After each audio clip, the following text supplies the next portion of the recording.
Salary hike రావాలంటే ఒక్కో company ఒక్కొక్క రూల్ పెడతా ఉంది. సో రీసెంట్గా దీనికి సంబంధించి కాంపిటెన్సీ టెస్ట్ అంటే ఒక 15 years ఎక్స్పీరియన్స్ ఉన్న వాళ్ళు, 9 years ఎక్స్పీరియన్స్ ఉన్న వాళ్ళు, అంటే high level, mid level, senior level experience ఉన్న వాళ్ళందరూ కూడా ఏంటి అంటే ఇప్పుడున్న సిచ్యువేషన్లో కంపెనీస్ ఏమంటాయి అంటే ఎగ్జామ్ రాయండి మీకు హైక్ కావాలంటే.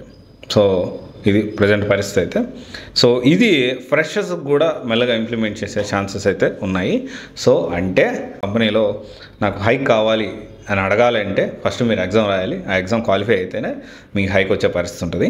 సో ఇది కొంచెం కష్టం అయినప్పటికీ అంటే ఇది కంపెనీస్ ఏమో అంటే అప్పటికప్పుడు క్యాబుల్లో కదా మేము క్రాస్ వెరిఫై చేసుకోవాలి కదా అని అంటే. సో వేరియాస్ వీళ్ళ పాయింట్ ఆఫ్ వ్యూలో ఇంకా మెల్లమెల్లగా బానిసలు చేసేస్తున్నారు. మనం మనుషులు మెషన్లో ఈ రకంగా ఎప్పటికప్పుడు అప్డేట్ అయ్యి ఇంత చేయాలంటే యాడ్ అవుతుంది, కష్టం కదా అని అంటున్నారు.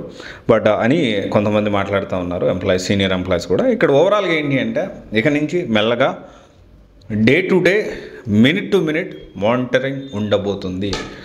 సో ఇప్పుడు ఎందుకంటే ఇప్పుడు మనకి పోటీ కాంపిటీషన్ ఏంటి అంటే వేరే ఎంప్లాయీస్ కాదు, ఆర్టిఫిషియల్ ఇంటెలిజెన్స్.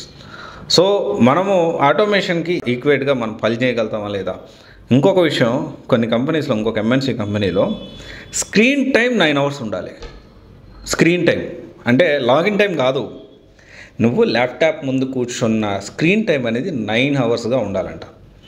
అంటే దీనికి సరే కంపెనీ ఏం చెప్తుందంటే దీనికి మూన్ లైటింగ్ చేస్తున్నారు, వేరే ఎవరు ఉద్యోగాలు చేస్తున్నారు కంపెనీ చెప్తుంది. కానీ ఇది దారుణమైన విషయం. మరి స్క్రీన్ టైం 9 గంటలు అంటే ఆల్మోస్ట్ ఇంకొక 2 గంటలు ఎక్స్ట్రా పడుతుంది. అంటే 11 hours అప్రాక్సిమేట్లీ. అన్అఫీషియల్గా ఇంకా 11 hours మీరు ఆఫీస్లో ఉండాల్సిందే. ఎందుకంటే మధ్యలో ఒక 1 hour 40 minutes 30 minutes అంటే కొంతమంది తినేటప్పుడు కూడా ఆ స్క్రీన్ ఓపెన్ చేసే తినాల్సిన పరిస్థితి ఉంది. సో ఇది మరీ దారుణం. సో మెల్లగా ఎంఎన్సీ కంపెనీస్కి బానిసలుగా అవుతున్నామా అంటే ఏమో మీరు చెప్పండి కామెంట్స్లో. Thank you.